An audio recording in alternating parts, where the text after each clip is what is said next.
আসসালামু আলাইকুম। সবাইকে আমার চ্যানেলে স্বাগতম। আশা করি সবাই ভালো আছেন। আজ আমি আপনাদেরকে যে ভিডিওটা দিচ্ছি এটা হচ্ছে কাউকে বিতাড়িত করা বা কাউকে তাড়িয়ে দেওয়া। এটা হিন্দি ভাষায় একটা নকশা দিব।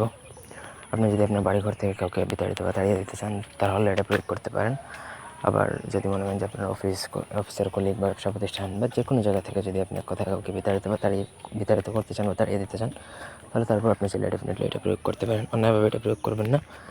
একান্ত প্রয়োজনে বা ব্যক্তিগত কাজের জন্য আমার সাথে যোগাযোগ করতে পারেন সরাসরি ফোনে বা হোয়াটসঅ্যাপে বা ইমোতে।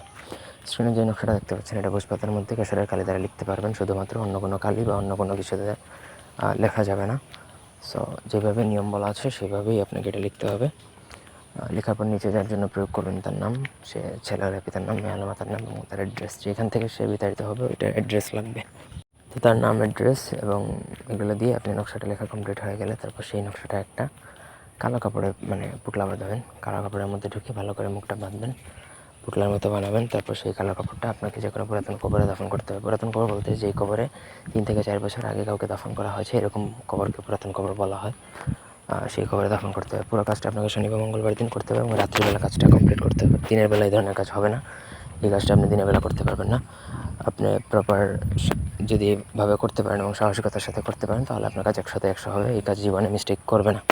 কিন্তু কাজের মধ্যে যদি কোনো ভয় ভীতি যদি নিয়ে আসেন তাহলে আপনার কাজ নেওয়া হতে পারে, আপনার নিজের ক্ষতি হতে পারে। এগুলা হিন্দুদের নকশা মূলত। সো পাক পবিত্র থেকে ভালোভাবে কাজ করতে যাবেন, অন্যথায় কিন্তু আপনার নিজের সমস্যা হতে পারে।